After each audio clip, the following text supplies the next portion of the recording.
Salut! Ne vous attendez pas à quelque chose de très constructif. Aujourd'hui, on va parler de Garden of the Sea, un jeu édité par Net Corporation et Creature Label.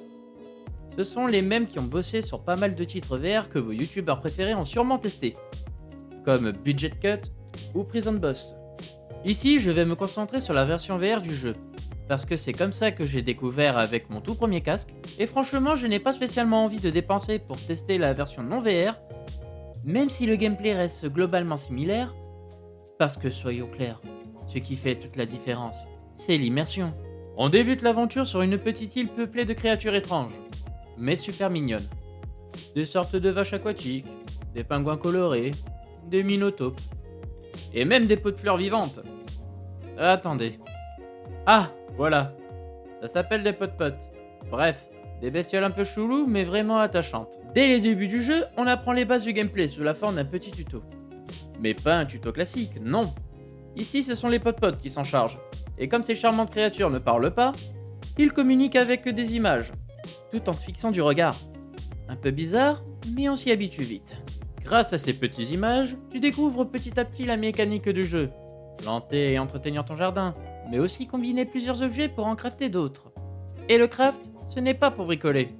Certains objets te servent à débloquer des nouveaux bâtiments, comme une maison, des étables pour tes créatures, ou encore d'autres structures utiles qui t'aideront à avancer.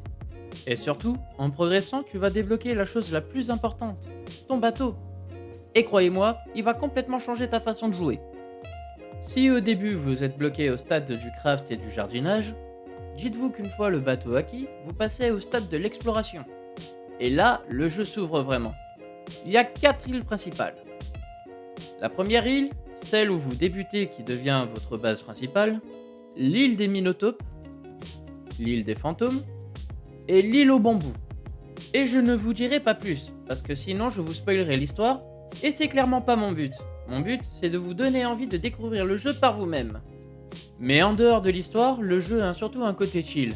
Ici, pas de difficultés, pas de stats à gérer, pas de barre de vie ou encore moins de créatures qui en veulent à votre peau. Zéro stress. Et si vous trouvez que ça donne un petit air d'Animal Crossing, eh bien c'est normal, parce que c'est exactement pareil. Perso, après avoir terminé le jeu et débloqué tous les succès Steam, j'ai continué à y jouer rien que pour me détendre. Parce que en dehors de l'histoire principale, il y a plein de petites activités. Vous pouvez décorer votre maison en achetant des meubles, remplir votre annuaire en prenant des photos de créatures, ou même aller pêcher. Donc, si vous avez un casque VR et que vous cherchez un jeu pour vous détendre tranquillement, Garden of the Sea est clairement fait pour vous.